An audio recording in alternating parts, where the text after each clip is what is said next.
Bonjour, aujourd'hui à l'émission Fièrement moi, je rencontre Jonathan Cyr, en qui j'ai beaucoup de reconnaissance de venir me parler d'un sujet tabou, l'alcoolisme et la toxicomanie. Je vous souhaite une belle émission.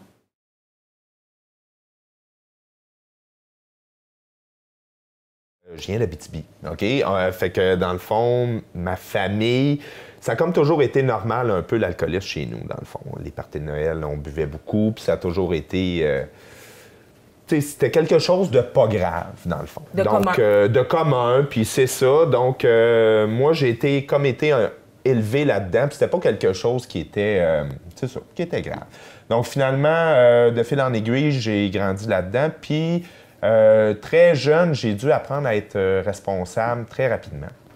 Ma mère puis mon père se sont séparés quand j'avais 1 an, donc j'ai grandi dans le fond tout seul avec ma mère sur la rive sud de Montréal. Puis j'ai toujours été quelqu'un de très responsable, très studieux. J'étais en fait un petit nerd, un petit bolé, oui, c'est ça. Ça fait que c'est ça. Dans le fond, à peu près, vers l'âge de 18 ans, mon père s'est suicidé quand c'est ça, la journée de Noël. Moi, j'étais là, c'est ça, c'était quelque chose de... T'étais dans la maison? J'étais dans la maison quand c'est arrivé. Donc, ma vie a un peu basculé là, à ce moment-là. Mais c'est pas à cause de ça que j'ai consommé. Hein? Mais souvent, les gens ont l'impression qu'il faut qu'on trouve une raison pour consommer ou quelque chose comme ça. Mais je peux pas dire que c'est à cause de ça. Juste pour savoir avant, est-ce que c'est toi qui as trouvé ton père? J'étais là quand c'est arrivé. Oui, c'est ça. Donc, oui, c'est moi qui a appelé la police puis qu'il a fallu qu'il règle cette affaire-là. Ouais. Oh, wow. Okay. Ouais. Fait que là, tu ressors de là avec... Bien, c'est ça. Mais tu sais, on s'en sort là, quand même oui. de ça. C'est quand même pas la fin du monde. Mais tu sais, ça marque. Ça marque. C'est ça, ça marque. Pas longtemps après, ma mère a été très malade aussi. Donc, c'est à ce moment-là dans ma vie qu'à un moment donné, il a fallu que je prenne mes responsabilités. Je suis parti jeune de chez nous. J'avais 17 ans. J'étais à Montréal. Fait que je me suis lancé en business puis le kit pour essayer, dans le fond, de m'arranger tout seul. OK. Puis, fait que c'est ça. Fait que j'ai toujours été un gars très fonctionnel, très efficace. J'étais une petite bolle. Fait que j'étais quand même bon dans ce que je faisais. Mais c'est ça. Puis à un moment donné, ben, quand ma mère est tombée malade, puis tout le kit, ben, c'est pas mal là que ça a commencé, dans le fond. Mais j'ai toujours su que j'étais un gars, dans le fond, qui avait des troubles de dépendance, là, dans le fond, parce que... Tu sais, mettons, je recule quand j'étais jeune, là, je me cachais pour manger les vitamines Flintstone, pour vider la bouteille. Si j'avais un sac de bonbons, ben, je le vidais jusqu'au bout. J'ai toujours été comme ça. Excessif. Excessif, exactement. Okay. Puis j'aimais le party, j'aimais ça, c'était le même. Donc, j'étais quelqu'un de très, très, très responsable. Puis quand je sortais de ma responsabilité, mais j'ai un gars très excessif. C'est vraiment le mot, là, dans le fond. Puis, dans le fond, c'est là que la consommation a commencé. Parce que j'allais à l'école, j'étais au cégep, j'allais à l'université, puis je me lançais en entreprise en même temps. Fait que ça faisait des 80-90 heures semaine. Ça n'avait pas de sens. Fait que c'est là qu'à un moment donné, j'ai découvert que les amphétamines, ça permettait de... garder de l'énergie. Ben oui. Puis tu sais, je me suis toujours déculpabilisé de ça en disant, mais c'est pas grave, je suis fonctionnel. OK.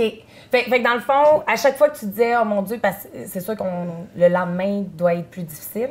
Bien, à 20 ans, c'est pas si pire, mais rendu, plus le temps avance, ça devient de plus en plus tough. Puis là, tu disais, ma business va bien. Ma business va bien, tout est correct. Puis à un moment donné, vers l'âge de 25-26 ans, c'était plus difficile. On a eu des troubles de financement dans l'entreprise.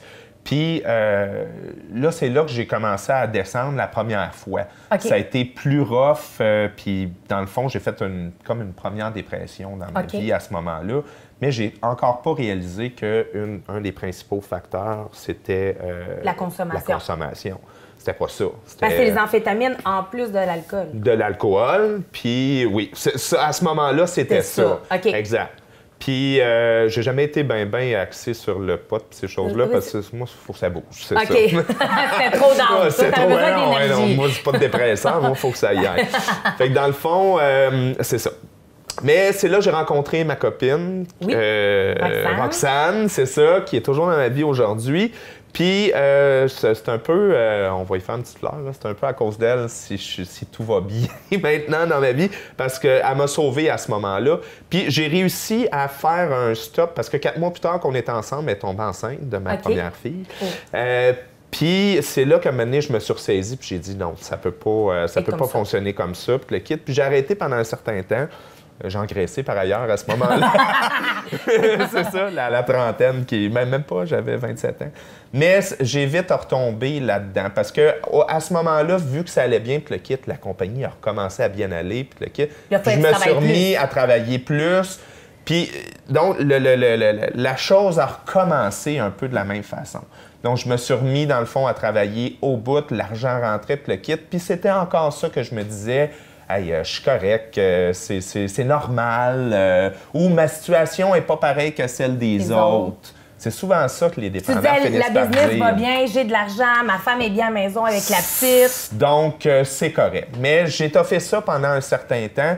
Mais avec tout ça vient, la consommation, avec tout ça, ce qui vient, c'est tous les mensonges qui viennent avec ça.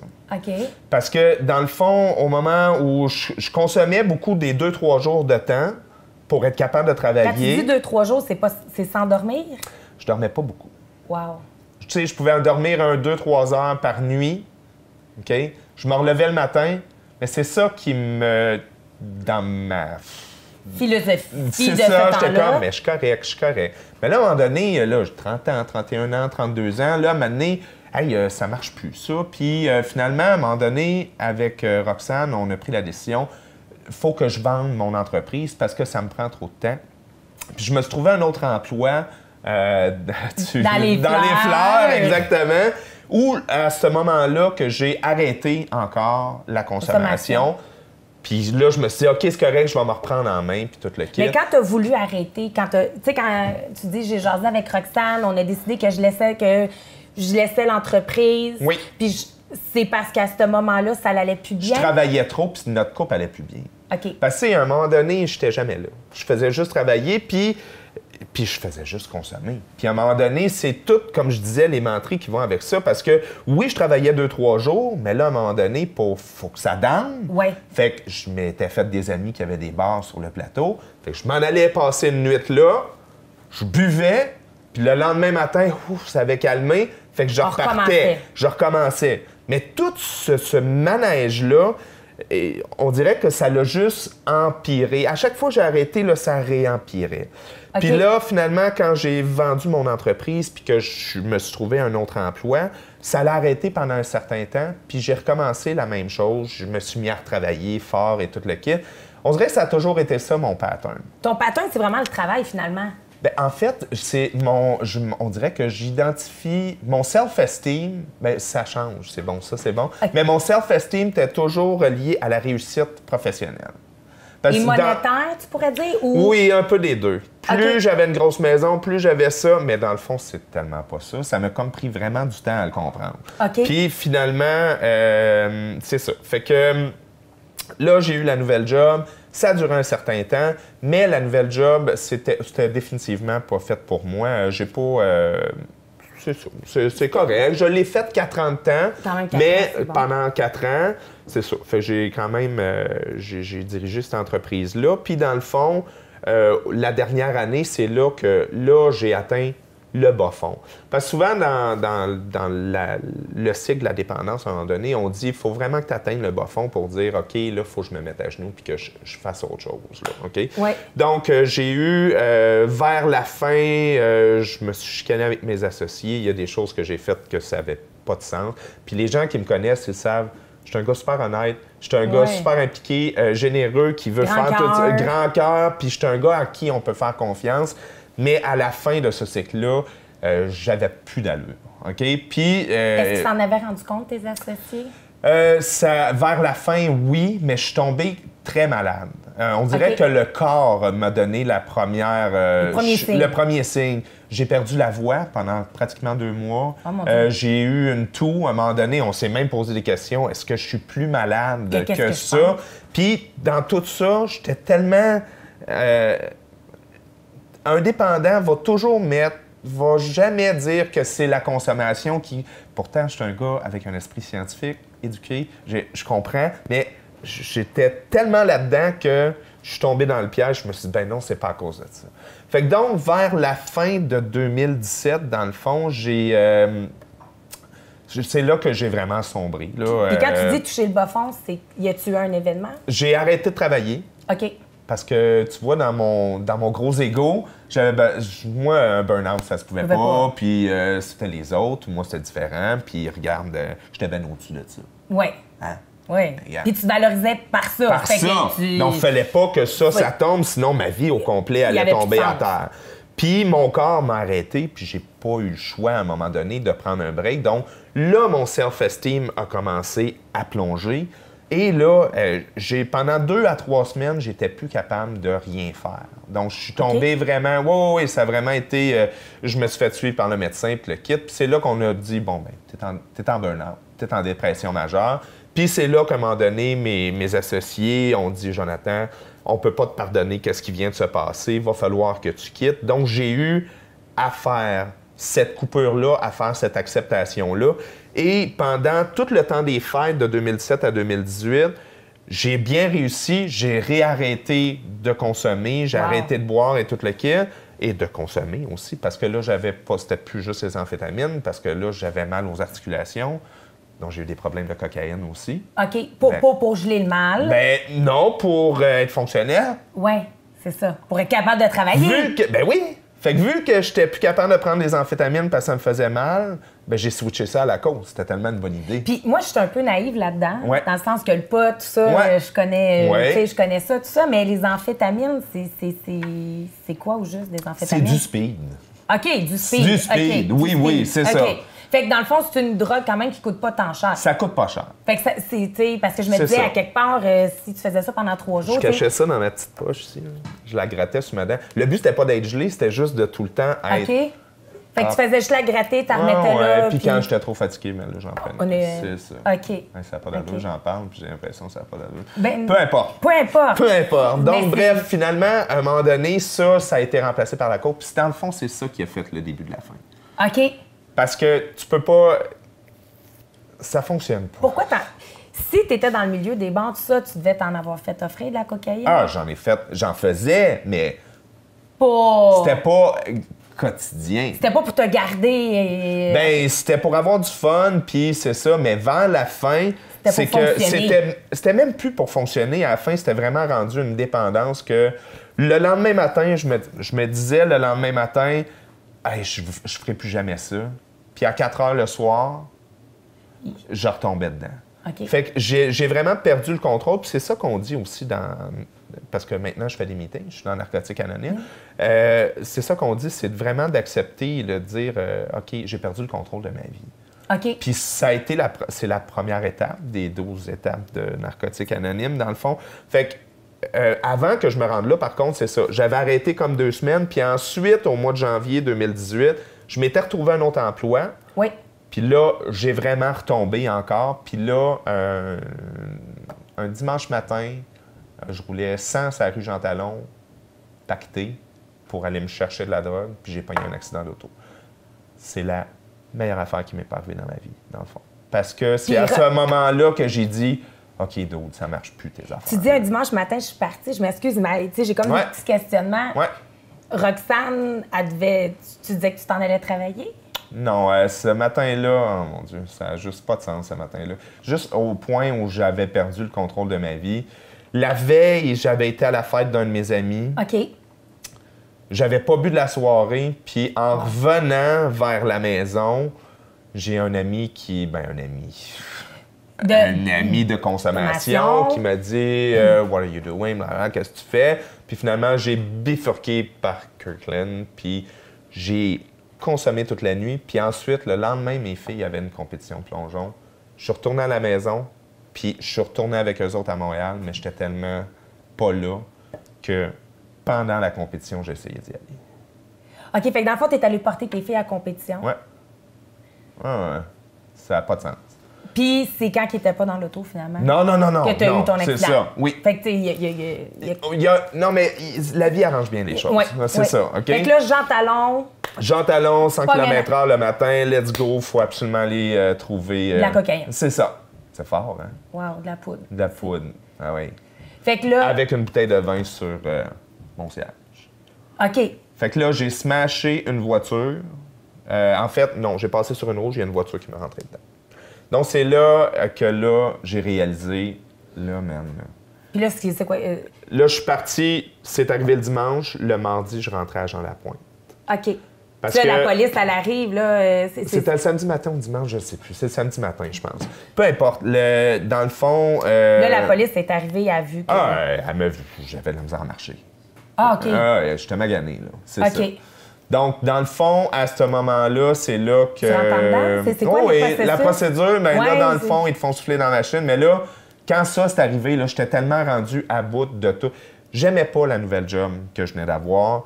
J'étais découragé, j'étais plus capable de mentir. J'étais plus capable de vivre ça. J'étais à bout de tout. J'étais découragé de moi-même. Puis je voyais plus comment est-ce que j'aurais pu... T'en sortir. Je voyais pas le bout. Je pensais... J'avais l'impression que j'étais fini. OK. Puis que c'était... qu'il n'y avait plus rien à faire. Bref, fait que oui, la police te ramasse, ça t'amène en cellule. Fait que le là, premier réflexe... Rox, puis tu lui dis... Oh non, j'avais ben trop peur de Roxane. J'avais ben trop peur de Rox. Donc, j'ai appelé ma meilleure amie que j'ai depuis que j'ai 17 ans. Elle est venue me chercher, puis elle m'a amené chez eux. Puis ça faisait 3-4 fois qu'elle me disait, là, faudrait qu'on appelle Rox. Non. Faudrait qu'on appelle Rox. Non. Après 2 jours, j'ai pogné le courage de l'appeler, puis Rox a dit, tu sais, ma chum y avait parlé. Oui. Fait que, tu sais, la première chose, elle dit, bon, elle dit, t'as voulu me parler? J'ai dit, ben je pense que je viens de me pogner un aller simple pour une thérapie. Puis elle a dit, ben je pense que oui. Donc, ma chance là-dedans, c'est que Roxane, elle voyait que je pourrais m'en sortir, puis que... Elle avait confiance en toi? Je pense que oui. En Jonathan? Je pense que oui. En ça. Quelque part, oui. Puis... Mais en revenant de chez ma chum, c'est là que j'y ai sorti mon sac sur toute la consommation de cocaïne. Elle savait pas, ou elle savait pas, elle voulait pas le voir, ou elle pensait pas que c'était aussi gros que ça. À chaque fois qu'elle me posait la question, tu consommes-tu en bon consommateur, je disais, voyons, tu capotes. OK. C'est tout ça, ce jeu-là, c'est ça, les menteries. C'est tout ça là, tu sais, j'en parle, puis je trouve que ça n'a vraiment pas de sens, mais... C'est comme ça. C'est un bagage. Donc, as-tu déjà pensé que tu trichais? Parce que pas rentrer la nuit, tu sais, à un moment donné, comme... Mettons, je me mets à ma place, je me dirais...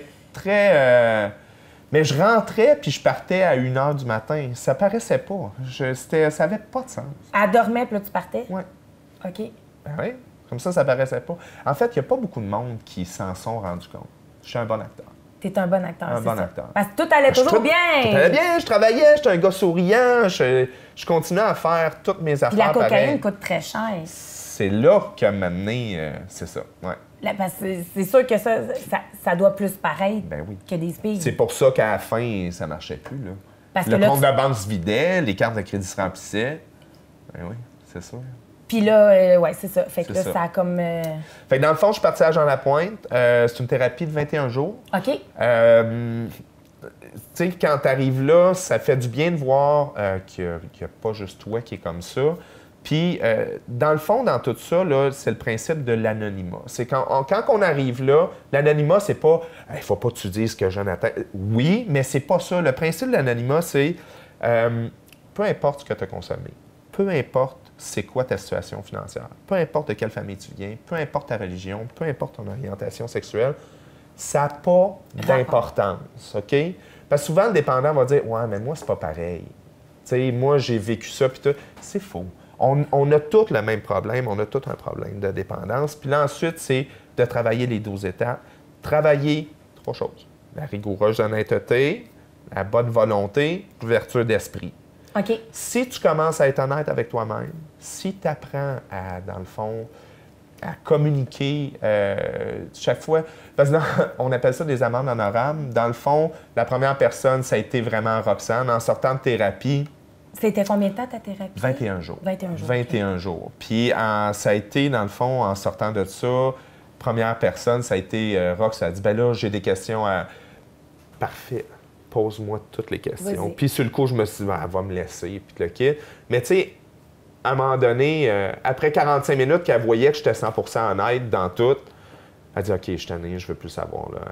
Tu as fait confiance. Ben, tu sais, c'est comme, faut qu'on y aille de l'avant. Mais tu sais, c'est sûr que ça a été dur sur notre couple aussi. Puis, mais tu sais, tranquillement, en faisant ce que j'ai à faire, Au début, il suggère vraiment 90 jours, 90 meetings, dans le sens que va tout le temps à ton meeting pour au moins te repogner une gang. Il a fallu que je... Une gang de vrais chums. Une gang de vrais chums. Plus une gang de... Pour que quand ça va pas, tu ne rappelles pas les autres dans le temps. C'est ça. Que tu puisses... En fait, j'ai carrément éliminé toutes ces personnes-là de ma vie. OK. Carrément. Il y a 3 ou 4 personnes que j'aime beaucoup, que je parle encore une fois de temps en temps, mais je les vois plus. Je peux plus. Puis ça a été un gros deuil à faire parce que c'est du monde que j'aimais. Oui.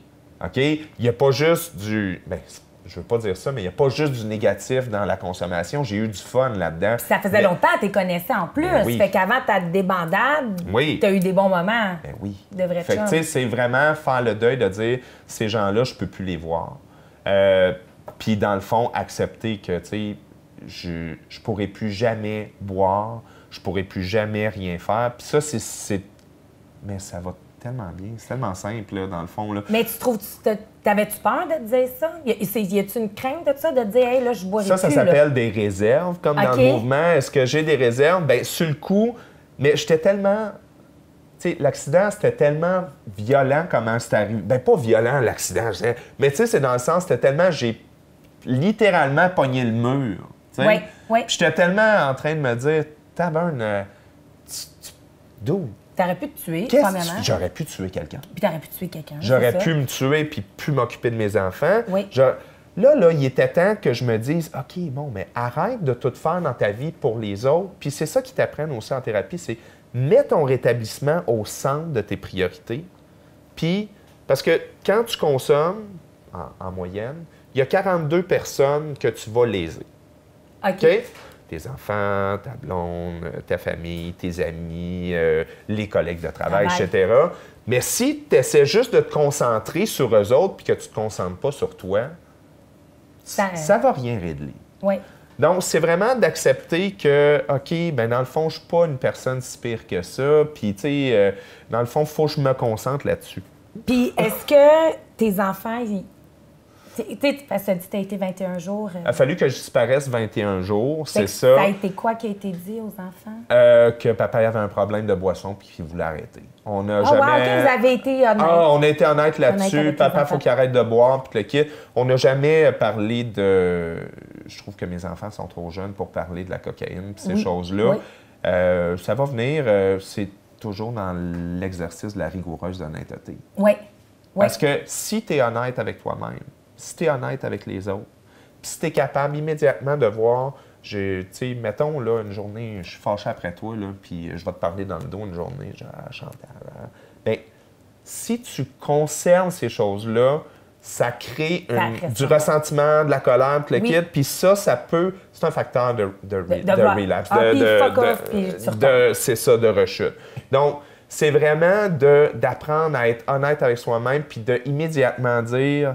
aux autres, hey, je m'excuse, autres le kit, puis de te pardonner, puis de pardonner aux autres. Puis quand que ça fonctionne pas, ben dire, ben ça m'appartient plus. Donc, c'est pas juste tout le... On a parlé beaucoup du temps de consommation, mais j'aime mieux parler du rétablissement dans le sens que, après ma thérapie, oui, on a annoncé ça aux enfants, comme quoi c'est ça. Puis moi, ma grande peur, c'était de sortir de là, plus de job.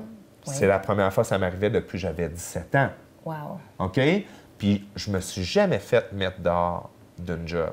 Ça m'est jamais arrivé. Puis là, ça venait comme d'arriver en décembre avec la chicane que j'ai pognée avec mes associés. Moi, j'étais à bout, je voulais lâcher la job, mais eux aussi étaient tannés de moi. Ils étaient à bout de moi, avec raison. Ils avaient raison. OK. OK? Puis ça, il fallait que j'accepte ça, que j'avais atteint un point dans ma vie que la seule chose que je pensais jamais... Parce que j'étais meilleur que tout le monde dans ma tête. Là, c'était comme... Tu sais, j'avais plus d'identité, j'avais plus d'estime de moi, puis il fallait que je rebâtisse ça tranquillement. Donc, les fameux meetings, 90 jours, 90 meetings, ça m'a permis de me faire des nouveaux chums, de voir aussi des gens qui ne l'avaient pas eu facile, relativiser. Parce que, tu sais, dans ma situation, j'avais l'impression que, aïe, j'étais vraiment un tout croche. C'est assez intense, ça, tout ce que j'ai fait, mais j'avais l'impression que j'étais bien plus tout croche que les autres. L'équipe, là, tu te dis, il s'en est sorti, lui, puis lui, il s'en est sorti, il va bien, puis finalement, j'étais peut-être pas si pire que ça, tu sais, c'est ça. Puis, mais même dans l'anonymat, t'es même pas supposé comparer, tu sais. C'est juste, il y en a qui ont un problème d'un joint par semaine, puis ça fuck leur vie. Fait que c'est pas plus pareil, c'est pas plus différent que quelqu'un qui a un problème de cocaïne puis qui dort pas la nuit. Puis si, mettons, tu aurais quelque chose à dire à quelqu'un qui nous écoute, qui est à bout, qui est en train de sniffer en écoutant l'émission, qui est découragé, ça serait quoi tu dirais? C'est vraiment un jour à la fois, puis ça se fait. Parce que dans le fond, tu vois, là, moi, ça fait 1 an, là. J'ai été chercher mon 1 an, là, il y a quelques semaines. C'est vraiment... Il y a de l'espoir. Sérieusement. Fais confiance au programme. Va dans un meeting. Va enaquebec.org. OK? Il y a des meetings partout. À tous les jours. Puis tu vas dans... Il n'y a pas de honte à avoir. Puis qu'est-ce qui se passe dans les meetings? Reste dans les meetings. Puis tu vas arriver là, dans Narcotique Anonyme, la première chose quand tu arrives, c'est on te fait des câlins. C'est-tu niaiseux, hein? Mais juste le fait que tu as 5 personnes qui te font un câlin, tu es comme « Ah, crime! Il y a de l'amour. » Fait c'est tout ça, puis ça te permet de reprendre confiance en toi, puis ça te permet aussi d'aider les autres. Parce qu'on ne se le cachera pas, il y a beaucoup de rechutes, puis... Mais tu sais, quand tu fais ce que tu as à faire, tu vas dans tes meetings, tu fais tes étapes, parce que dans le fond, il y a un guide d'étapes, ça fait longtemps que ça existe, Narcotique Anonyme, il y a un guide d'étapes, puis tu as à peu près genre 400 questions à répondre, puis pendant que tu réponds à ces questions-là, tu en apprends sur toi-même, puis tu réalises comment tu es, parce que c'est bien plus qu'un programme d'arrêter de consommer, c'est une affaire, mais c'est travail sur toi. C'est vraiment sur toi, puis travailler sur tes comportements.